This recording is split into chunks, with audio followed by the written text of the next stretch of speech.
Welcome into the Gramlich and McLean podcast presented by Ingles, the official supermarket of Gramlich and McLean.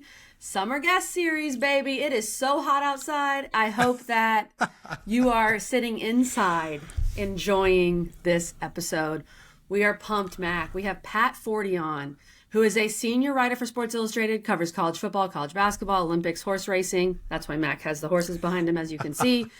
He has his own podcast, College Football Enquirer. He works on the Big Ten Network. He is a legend, guys. He's been covering the sport for a long time. I grew up reading him. I know you did too, Mac. And he was really fun. I enjoyed chatting with him. Really cool, down-to-earth guy.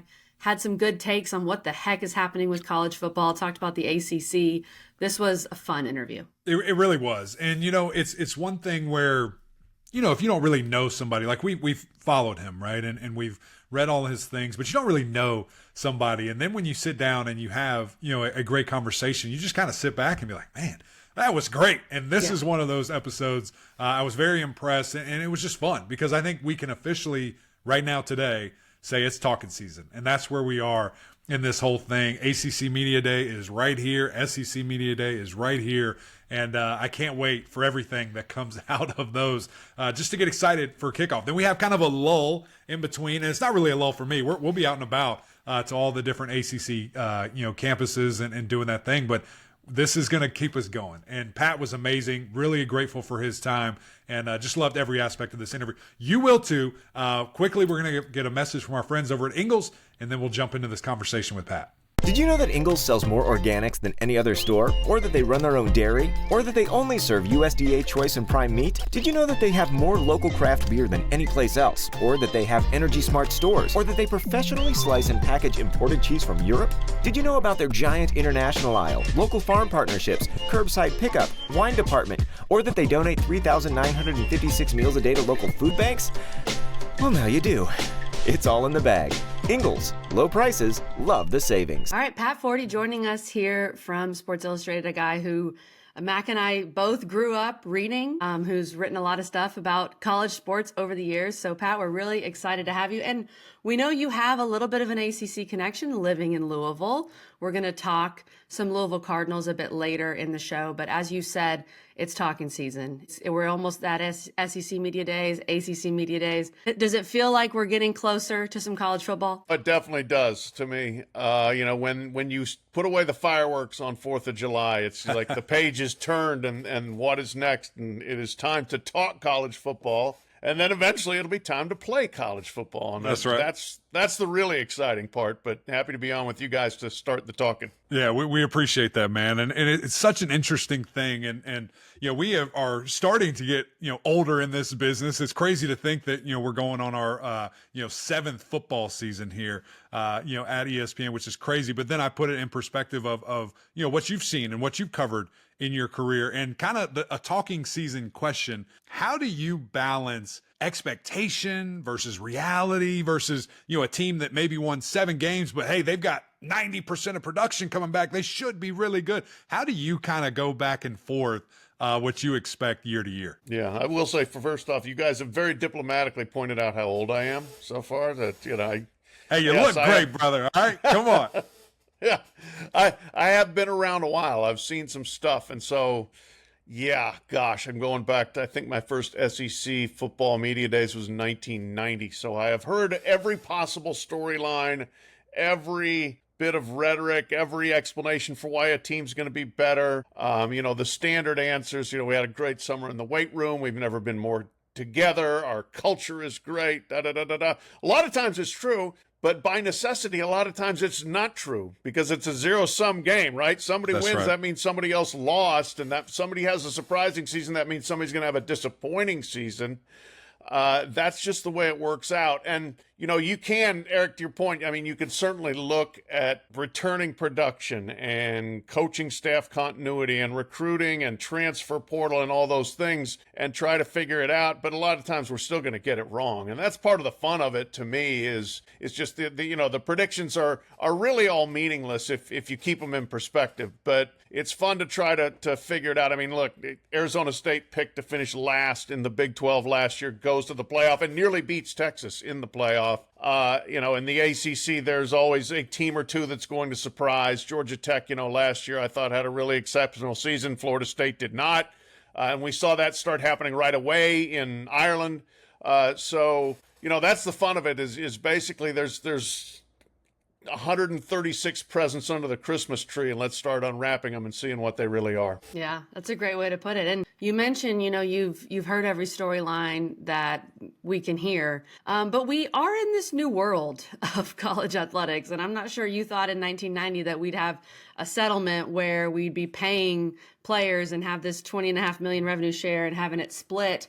And I saw one of your recent articles. I know you are a proponent for Olympic sports. All three of your kids swam in college, which is awesome. And I like how you approach some of these things with a grain of salt. Like, you're not going to kind of buy into the hype of, oh, it's great, we're paying these players, which is good. But there are also Olympic sports that are going to suffer with this revenue share, and maybe some women's sports as well, which is very close to my heart. What do you think this all means for Olympic sports when you look at the revenue share and the recent House settlement? Yeah, Kelly, it's not going to be a net positive, I don't think. It may not be a catastrophe, we'll see, but it's not going to help them because clearly the House settlement was put in place to compensate football and basketball players, and they should be, in my opinion. They deserve to be compensated for what they do on the field of competition. But it's a zero-sum game again in that respect, too, from a financial standpoint. And the economics of college athletics have always been a collective whole that is funded by football. And that's the way they have been set up. That's the way university athletic departments have run. That's the way universities have run, where you may be at a school that is a renowned engineering school and brings in a lot of out-of-state tuition and students that want to come there for that. And not that many people are going for the sociology department, but it doesn't mean you get rid of the sociology department because this one's a little bit more lucrative. In my opinion, I think it'd be, on many levels, a grave injustice to look at this as, well, if you brought in the money, you keep all the money. First of all, it doesn't work. But secondly, I think it's just a wrong way to approach having an athletic department for numerous reasons. I mean, for people who have played athletics and have been fortunate enough to do it all the way through college, the benefits of doing so and the amount of success that tends to accrue afterwards is monumental. Lessons learned, connections made, discipline enhanced, work ethic, all of that. And even through high school health, but college even more so. And then beyond that, opportunities for women that Title IX have created that I think have transformed the country. And then thirdly, the Olympic movement, where the United States is the greatest Olympic power in the world, and that is so dependent upon what happens at universities. So for all those reasons, I would hate to see, truly damaging side effects come to Olympic sports. There's going to be some. We've already seen it with rosters changing. But hopefully this is not just a reason to almost throw out the Olympic sport model that we've created. Yeah, it is such just a bizarre thing because there's the good and the bad. And is the bad going to outweigh it? Is that going to be the ultimate thing that we see this pendulum swing and 10 years from now, we're like, what did we do? What have we done? Did we set ourselves backwards by trying to monetize and this $1 billion business? It is what it is. And, ultimately the players, missing out on that money for so long. The interesting thing you brought up there with the rosters and, no more walk-ons, and there's unlimited whatever. You can have full scholarships here, which helps a lot, but also hurts others. What have you heard from athletic directors? Are they happy? Are most schools maxing out the scholarships, or some being conservative? What's kind of the play there with the scholarship number? Yeah, there's definitely a little bit of a point of tension between athletic directors and football coaches about roster sizes. That battle's kind of been decided. Yes, I mean the theory of we have lost walk-ons is alarming, and it makes it sound like, oh my gosh, we've ruined a part of the fiber of college football. But there's more of them getting scholarships now. If it was 85 before, you can go up to 105 now. I think a lot of people are doing it. I'm not sure they're all going to go to a max 105, and some may not even go above 85. But you have the opportunity to do that. And so then those walk-ons are no longer what? They're scholarship guys. And isn't that the exciting thing that we put on video in August when somebody gets a scholarship, a walk-on gets a scholarship? Oh, look at that. Now we're like, oh, no, we're giving 20 more scholarships. This is a good thing. Yeah, I mean, you feel bad for guys 106 to 125. Right. But, I would maintain that did we ever need 125? And that's kind of some of the belt tightening that's gone on in that sport and in other sports, frankly. It's a difficult calculus, and I am sure there are, interdepartmental crossfire and stuff like that going on about, hey, you're doing too much for this sport and not enough for my sport. I mean, one of the things that we have seen with revenue sharing is, okay, you've got this $20.5 million piece, and it's being allotted to how many sports? A lot of them, it's football, it's men's basketball, it's women's basketball. But then after that, some places are going none. Other places, I heard Trev Alberts, Texas A&M, and some others at SEC spring meeting say we're going to have 6. We're going to do 3 other sports. It's going to be a volleyball, it's baseball, softball maybe. But so there might be other sports that are saying, we get none? So there's a lot of push and pull within of how exactly that is going to get divided. And that's going to be tough. And kind of to your point there, that's going to be, I think, like an evolving calculus for schools to figure out, like, are we doing this right or wrong? And it'll take a while to get it right. And I think every school's going to kind of do it a bit differently. I mean, and we'll see. I've heard, this was a rumor just a year ago from some women's basketball coaches that maybe some leagues might mandate you give some to women's basketball versus some leagues wouldn't. And then, of course, that league's going to continue to be a power. It's going to be fascinating to see. I want to talk about the playoff a bit here, Pat. We just had Ross Dellinger on, and we went deep into the playoff of basically the SEC and Big Ten cannot agree. It's the 8 versus 9 games and all this nonsense. But your recent article about the qualifying games, I think this is insane. We're talking about games, adding games to qualify for the playoff. And you had a great example of basically last year, Iowa and Illinois, who both finished tied for 5th in the Big Ten at 6-3, would be fighting for a playoff spot. I mean, is this actually being discussed? Is this actually a possibility that it could happen? Yeah, I mean, it is. That's one of the reasons the Big Ten is pushing for this, for the automatic bids, is so they can create layers of play-in. How many games are we going to play? Well, that's a great question. And, look, it's basically, I like football as much as anybody, and people say, well, what, you're against more football? I'm against more mediocre to bad football. Yes. Nobody doesn't like pizza, but some pizza's better than other pizza. And it's like, now you're talking my language. Come on. Yeah. Yeah. I don't need another bad pizza here. I think that this is just gimmick after gimmick, ploy after ploy to try to, A, to make more money, but then B, to exert more control by the Big Ten and the SEC, especially the Big Ten at this point. And it has been an interesting evolution that really started to come to light in late May of the SEC kind of pulling away and like, do we really have to go along with this BS that the Big Ten's pumping out there? And I think the coaches in the SEC in particular were like, you know what? We're good enough. We don't need this 4 automatic bid thing. Let's just play it on the field. Yeah. Now, they want to manipulate strength of schedule metrics. Of course. Everybody wants an advantage, obviously.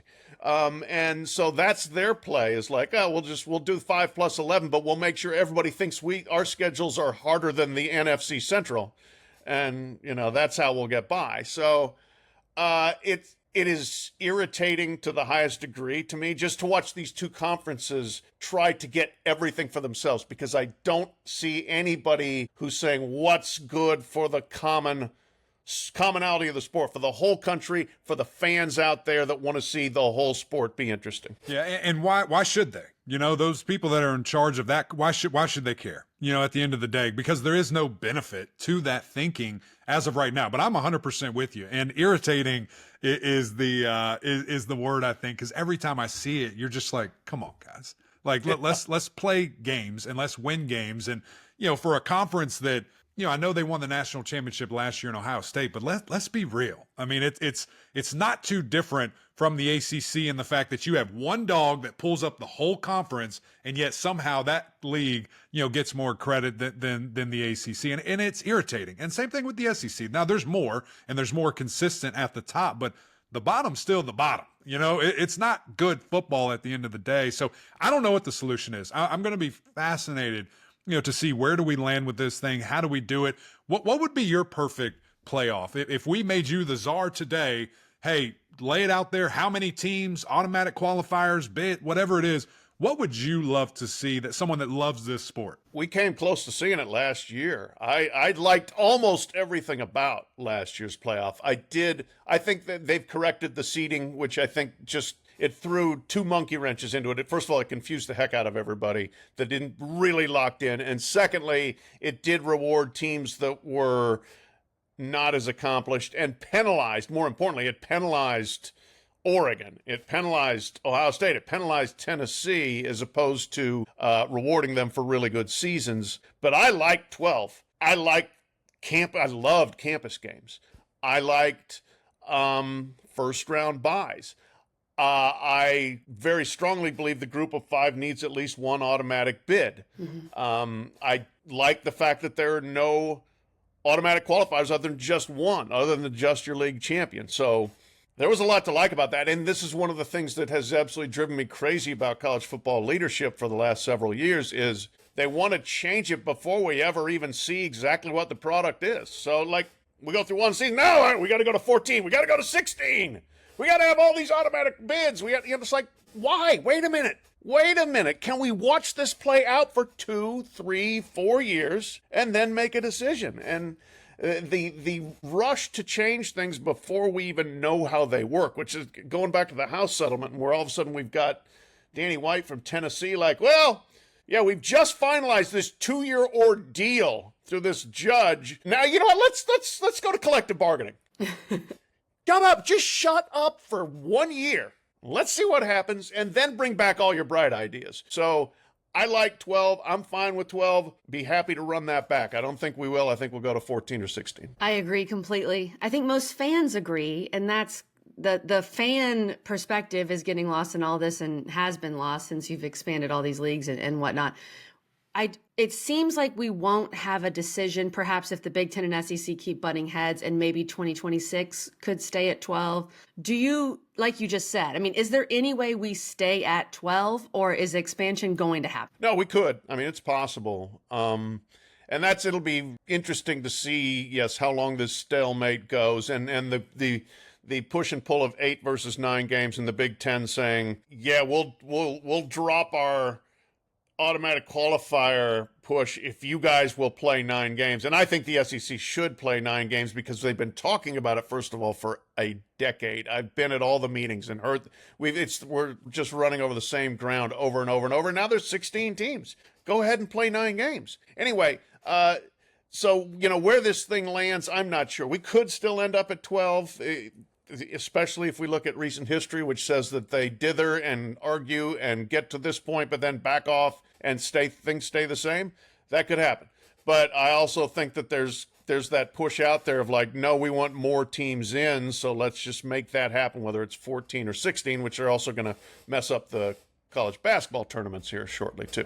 Of course. Don't get me started on that one. Yeah, geez Louise. Just leave it alone. I liked your advice there. Can we just breathe for just a year? That's it. Look around. Oh, this is great. This is awesome. Yeah. And then maybe, figure something out. It is bizarre. It is bizarre to say the least. It's a good product. It's a good product. It is. Just let it be that. Just let it be the good product that it is. And I think, it is tiresome, right? People keep hearing all these you're going to lose some fans. Now, do you lose a ton? Probably not, but every eyeball matters, right? As we surely know.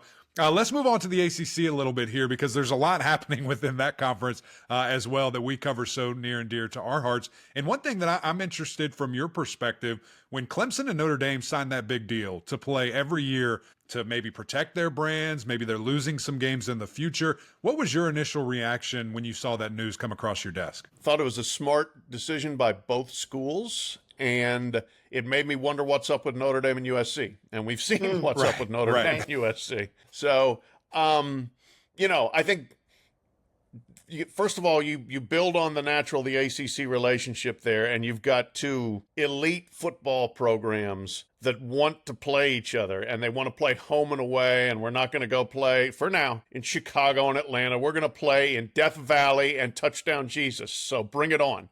I hope that continues to be the case. Notre Dame, I think, is still trying to figure out whether that's going to count against their 5 ACC game. No, won't count. Doesn't count. Get them in. We need them in more. Yeah, depends who you ask. That's right. But I think it's outstanding. This again, how old I am. I remember Notre Dame going to Death Valley and being behind Clemson in 1977, and a quarterback coming off the bench named Joe Montana. Who's that? Leading a comeback to win. Yeah. And then they went on to win the national championship. So I love seeing those two teams face off. Yeah. From your sense, can it be this big dog rivalry? Because it's kind of interesting when you look at, Clemson specifically. Florida State was kind of there. And then, they did the thing with, Texas A&M for a couple years. But now this is long term here. Is that something where you can see it being a staple for maybe this next, generation of Notre Dame and Tiger fans? Sure. Why not? You know what? And I think it's great for Clemson. Clemson will schedule ambitiously, right? I mean, they're going to always play or almost always play that big non-conference game early, and then obviously got the big non-conference game at the end. And then if you're going to throw Notre Dame in there on an annual basis, that's a big-time schedule. And it's not like the ACC is chopped liver, so you're going to have some difficult games in there as well, obviously. I think, if we're going to make a big deal about strength of schedule, this is really good for Clemson, and it's really good for Notre Dame. Yeah, and the fans. It's good for the fans, which finally, let's talk about something being good for the fans.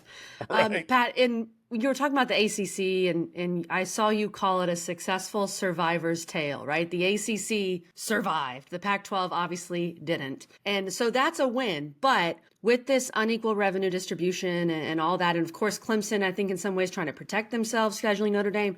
Florida State is also a team that schedules. They're playing Bama this year. How long can this work, if you will? How long can the survivor's tale keep going? Yeah, I'm concerned. I think that the more that's come out about what all went into the agreement to end the lawsuits is, it's great for Clemson and Florida State. I think they got what they wanted and maybe more even out of that in terms of revenue share. I'm fine with success initiative.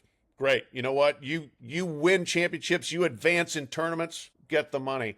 I'm not crazy about TV ratings deciding who gets money, because those can be manipulated 100%. In various ways. You just, we got a noon start, our rating is going to be down, we want that 8 p.m. kick, and then there's pressure behind Pat, we're the not scenes. playing anywhere, anytime anymore, baby. We're playing late night only. Late night only. Exactly.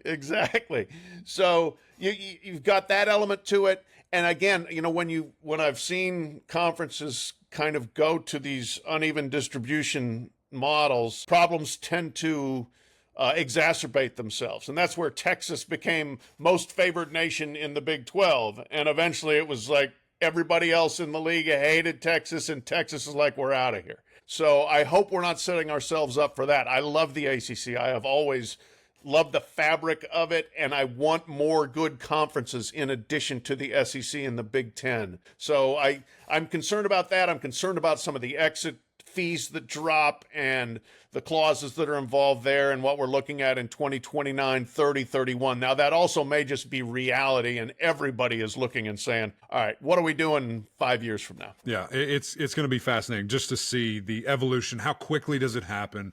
And like you said, the more that we kind of learn about it, this settlement, you're kind of like, okay, that's what it took to get it done. That's what it took. And, they play football this year, which is great. And it's exciting, to kind of see that. Let's look around the ACC a little bit, and let's start with the Tigers, because they have really gotten back on everybody's radar, which is great for us. And we're excited and super fun to see what they can do. What is your perspective on what Clemson can do this year with all that they have coming back? Well, allow me to throw a little haterade on the whoa there. Let me hang up real quick. See you later, Pat. Thanks for joining us. No, do your thing. I'm interested to hear this, actually. Yeah. Here's my only thing is everybody's like, well, should be the number one, number two. Who'd they beat last year? They won 9 games. They won. They beat SMU in a hell of a game in the ACC championship on a 56-yard field goal on the last play by a freshman kicker. Other than that, I saw them lose handily at home to Louisville. I saw them get crushed by Georgia at the beginning. I saw them lose to South Carolina. they were pretty competitive against Texas in the playoff. But like, I'm looking at that team and I'm like, okay, they're going to make this big jump up. Now, to your point you made earlier, a lot of returning talent. You know, I mean, they should be very good on both sides of the ball. But I'm looking and I'm saying, are they really going to go from squeaking in as the 12th team in the playoff and barely winning that conference and getting the automatic bid to number 1, number 2? I just think that's too big a leap. I think they're going to be good. I think they're going to be top 10. I think at SI we're going to pick them pretty high, even though I'm again a little bit throwing the wet blanket on it. But I got to see it happen to believe it. And that starts, I mean, the first game against LSU is absolutely massive. Yeah. No, I think that's a good point, KG. I think it's a fair point because there's no question, you know, when we're doing these debates about the playoff last year and where people should be seated, that was a glaring difference of them versus everybody else. Like, they had the conference championship, but you look at that strength of schedule and who they beat, and you're just like, I don't know where they are. But I do think there's something to a quarterback growing up before our eyes, being the guy, all of that. Does it translate? But you're right. How big is that jump? Kelly, that'll be fun to see. Well, Mac, I'm glad we finally have a guest that is kind of with me, where I'm uncomfortable. Like, all this hype is making me really uncomfortable because, to your point, Pat, last year I attended the Louisville game. I paid a babysitter $300 to go sit and watch that thing. And that was rough, you know, as a Clemson alum. So I get where you're coming from, Pat. And of course, the whole elephant in the room here is Syracuse saved the season for Clemson too. So beating Miami, right. Yeah. It'll be interesting. I know the 5 potential first-round picks, everyone's very excited about that. But I think what Pat said there, the LSU game will tell us a lot. And that's why you do that. That's why you schedule a team like LSU to start off. So I'm pumping the brakes a little bit too, just like you, Pat. Speaking of... I've broken the throttle. It's through the floor. All right. But that's Mac every year, you know? I have to bring Mac back in. I got to bring him back in. That's right. But a team that I just referenced who beat Clemson in Death Valley, which doesn't happen a lot, the Louisville Cardinals, and of course Tyler Shuck gets drafted super high, and that's very exciting. Bringing in Miller Moss. You live in Louisville, so I'm sure you hear, you know, about things going on there. Jeff Brom's done a really good job revitalizing that program, using the portal really well. Do you feel like Louisville can take, because they were there last year. The Stanford game is what really stands out. Like, oh my God, how did that happen? Can they take another step this year? I think it's possible. We'll see. And Jeff Brom has done a phenomenal job, and he is probably the most popular human being in the city of Louisville, which is where I'm sitting right now. What about Pat Kelsey? Pat Kelsey, also very popular. He's getting there. But Brom's the hometown guy, you know, and what he's done has been really good and really impressive. People are very excited.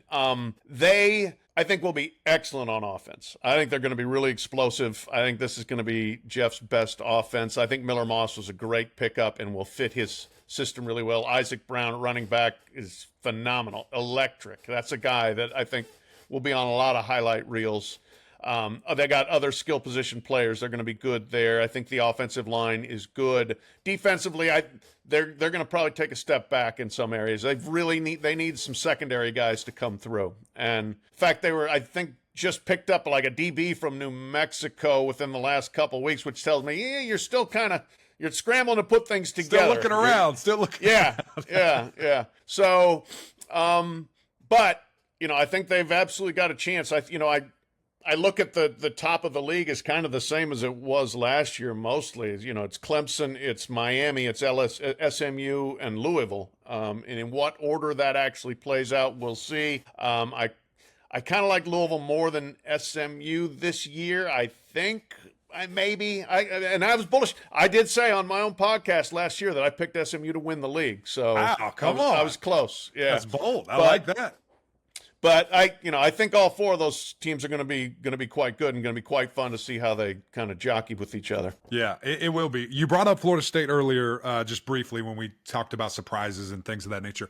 What do they look like with Tommy Castellanos at quarterback, with Gus back? Talkin season maybe got a little out of hand, you know, get a little excited with Bama week 1. But what do you expect from the Noles? I certainly don't think they're going 2-10 again, but how drastic is that turnaround? Yeah, Tommy Castellanos with the bulletin board, like flaming arrow. Holy moly. Is there a team you don't do that to named Alabama? Like, come on. Like, I think there's one. Right. They're it, right? Maybe Georgia, maybe Clemson. Like, come on. Yeah. That was interesting. But, hey, that's spicy.